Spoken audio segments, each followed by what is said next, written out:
അത് അതന്നെ അവരിപ്പോ ഒന്നും ചെയ്യാനുള്ള ഉദ്ദേശം ഒന്നും കാണില്ല. അതന്നെ നമ്മൾ കൊണ്ടുവന്നോണ്ട് നമ്മൾ ചെയ്തോണ്ട് നമുക്ക് ജസ്റ്റ് പെർമിഷൻ തന്നാ മതി, അത്രേ ഉള്ളൂ. പെർമിഷൻ തരാൻ സമ്മതിച്ചിട്ടുണ്ടോ? ഇല്ല പെർമിഷൻ തരില്ല അവര്. ഇല്ല, പെർമിഷൻ തരില്ല. ഇന്നിപ്പോ ഈശ്വർ മൽപ്പ ഇറങ്ങിയിട്ട് ഈശ്വർ മൽപ്പനെ ഉം. അറസ്റ്റ് ചെയ്യാനുള്ള പരിപാടിയും ഇറങ്ങാൻ അതെന്തിനാണ്? ഇറങ്ങിയോടുന്ന് ഇറങ്ങി നമ്മളൊരു മണിക്കൂറോളം അതിന്റെ അടിത്തട്ടിൽ കുറെ മരങ്ങളുണ്ട്, ആ അതിനൊക്കെ ഒന്ന് കയറ് കെട്ടി. നമസ്കാരം, ഇൻസൈഡിലേക്ക് സ്വാഗതം. അങ്കോള ഷിരൂർ ദേശീയപാതയിലെ മണ്ണിടിച്ചിലിൽ കാണാതായ കോഴിക്കോട് സ്വദേശി അർജുന് വേണ്ടിയുള്ള തെരച്ചിൽ വീണ്ടും അനിശ്ചിതത്വത്തിലാണ്. ഡ്രഡ്ജർ എത്തിക്കാതെ ഇനി ദൗത്യം തുടരാനാകില്ലെന്ന് ദൗത്യസംഘം അറിയിച്ചിട്ടുണ്ട്. ഡ്രഡ്ജറിന്റെ ചിലവ് എങ്ങനെ വഹിക്കും എന്നതിൽ അവ്യക്തത നിലനിൽക്കുകയാണ്. നേരത്തെ ചിലവ് കർണാടക സർക്കാർ വഹിക്കുമെന്ന് അറിയിച്ചിരുന്നു. പക്ഷേ ദൗത്യം ഇനിയും മുൻപോട്ട് പോകണോ എന്ന കാര്യത്തിൽ ഒരു തീരുമാനമെടുക്കാൻ സർക്കാരിനോട് ആവശ്യപ്പെട്ടിരിക്കുകയാണ് ഉത്തര കന്നഡ ജില്ലാ ഭരണകൂടം. ഏതായാലും ഈ ഒരു ഉന്നതതല യോഗത്തിലാണ് വിഷയം സംസ്ഥാന സർക്കാരിന് കൈമാറാൻ തന്നെ തീരുമാനമായത്. ഡ്രഡ്ജറിന്റെ ചെലവ് കണക്കുകൾ വ്യക്തമാക്കി ഉത്തര കന്നഡ ജില്ലാ കളക്ടർ കർണാടക പ്രിൻസിപ്പൽ സെക്രട്ടറിക്ക് കത്തും കൈമാറും. 1 കോടി രൂപയ്ക്ക് അടുത്താണ് ഡ്രഡ്ജർ എത്തിക്കാനുള്ള ചെലവായി കണക്കാക്കുന്നത്. തിങ്കളാഴ്ച ഡ്രഡ്ജർ എത്തുമെന്ന് നേരത്തെ അറിയിച്ചിരുന്നുവെങ്കിലും പിന്നീട് ഇത് 22ലേക്ക് മാറ്റുകയായിരുന്നു. മണ്ണ് നീക്കിയാലും കാണാതായവരുടെ ശരീരം കിട്ടുമെന്ന് ഉറപ്പില്ലാതിരിക്കെ ലോറി ഉടമയ്ക്ക് ഇൻഷുറൻസ് കിട്ടാൻ സർക്കാർ വൻതുക മുടക്കണോ എന്നതിലാണ് ഇപ്പോൾ ഉത്തര കന്നഡ ജില്ലാ ഭരണകൂടത്തിന്റെ ആശയക്കുഴപ്പം. മണ്ണിടിച്ചിൽ ദുരന്തം നടന്നിട്ട് 1 മാസം പിന്നിടുമ്പോഴും കാണാതായ 3 പേരെ കണ്ടെത്താനായിട്ടില്ല. മലയാളി ലോറി ഡ്രൈവർ അർജുൻ, കർണാടക സ്വദേശികളായ ജഗന്നാഥ്, ലോകേഷ് എന്നിവരെയാണ് കണ്ടെത്താനുള്ളത്. ഗംഗാവലി പുഴയിലേക്ക് വീണവരുടെ ശരീരങ്ങൾ 8-10 കിലോമീറ്ററുകൾ അകലെ തീരത്തടിഞ്ഞിരുന്നു. എന്നാൽ ബാക്കിയുള്ളവർക്കായും അർജുന്റെ ലോറിക്കായി ഇപ്പോഴും രക്ഷാദൌത്യം തുടരുകയാണ്. ഇതുവരെ പുഴയിൽ നടത്തിയ തെരച്ചിലിൽ ലോറിയുടെ കയർ കഷ്ണങ്ങളും ചില ലോഹഭാഗങ്ങളും മാത്രമാണ് കിട്ടിയത്. മുങ്ങൽ വിദഗ്ധർ ഇതുവരെ ലോറി കണ്ടിട്ടില്ല. ഈശ്വർ മാൽപ്പയുടെ നേതൃത്വത്തിലടക്കം അവിടെ രക്ഷാപ്രവർത്തനം പുരോഗമിക്കുകയാണ്. ഏതായാലും ഇപ്പോൾ തുടക്കം മുതൽ തന്നെ ലോറി ഉടമയായിട്ടുള്ള മനാഫ് ഈ വിഷയത്തോട് പ്രതികരിക്കാറുണ്ട്. ഇപ്പോൾ ചില നിർണായകമായ വെളിപ്പെടുത്തലുകളാണ് മലയാളി വാർത്തയോട് നടത്തിയിട്ടുള്ളത്.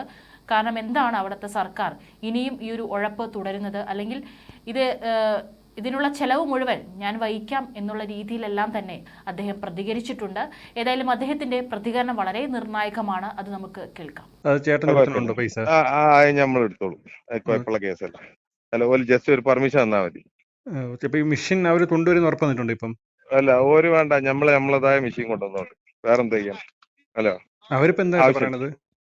അത് അതന്നെ അവരിപ്പോ ഒന്നും ചെയ്യാനുള്ള ഉദ്ദേശം ഒന്നും കാണില്ല. അതന്നെ നമ്മൾ കൊണ്ടുവന്നോണ്ട് നമ്മൾ ചെയ്തോണ്ട് നമുക്ക് ജസ്റ്റ് പെർമിഷൻ തന്നാ മതി, അത്രേ ഉള്ളൂ. പെർമിഷൻ തരാൻ സമ്മതിച്ചിട്ടുണ്ടോ?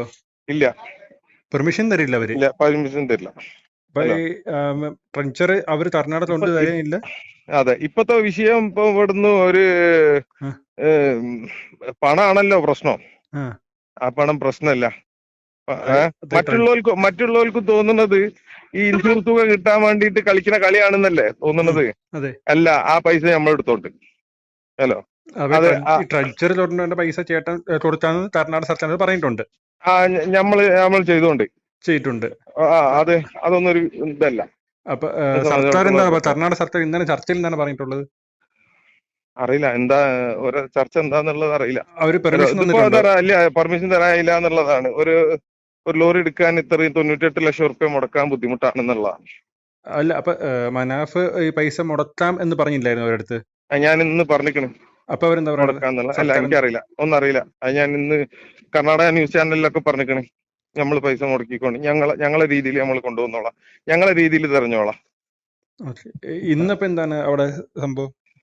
ഇന്നിപ്പോ ഈശ്വർ മൽപ്പ ഇറങ്ങിയിട്ട് ഈശ്വർ മൽപ്പനെ അറസ്റ്റ് ചെയ്യാനുള്ള പരിപാടിയും ഇറങ്ങിയോടുന്ന് ഇറങ്ങി നമ്മളൊരു മണിക്കൂറോളം അതിന്റെ അടിത്തട്ടിൽ കുറെ മരങ്ങളുണ്ട്, അതിനൊക്കെ ഒന്ന് കയറ് കെട്ടി.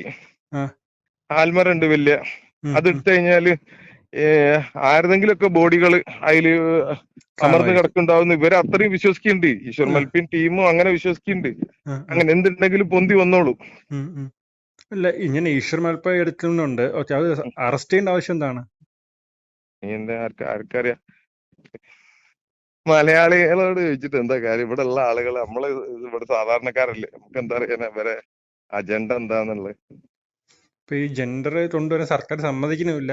മനാഫ് പൈസ കൊടുക്കാന്ന് പറഞ്ഞിട്ട് അതും സമ്മതിക്കുന്നില്ല. ഇല്ല. അപ്പൊ അവർക്ക് ഇത് ഇങ്ങനെ നിർത്തിച്ചാ മതി പരിപാടി. അല്ല ഞാൻ കൊടുക്കാന്നുള്ളത് ഒരു തീരുമാനിക്കട്ടെ, നമ്മൾ കൊടുത്തോളാം. ഉം. അല്ല വെറുമ്പാക്കല്ല, അതൊന്നും ബുദ്ധിമുട്ടുള്ള കേസല്ല. അതൊക്കെ ചെയ്യാൻ എന്താ പറഞ്ഞു കഴിഞ്ഞാല് അതിനെക്കാട്ടും പണം പിന്നെ ഉണ്ടാക്കാതെ ആരാ അതൊക്കെ മരിച്ചു പോകുമ്പോ കൊണ്ടുപോവുക, ആരും കൊണ്ടുപോകാനൊന്നും നിൽക്കുന്നില്ല. ഉം ഉം. എങ്ങനെങ്കിലും ആയിക്കോളും.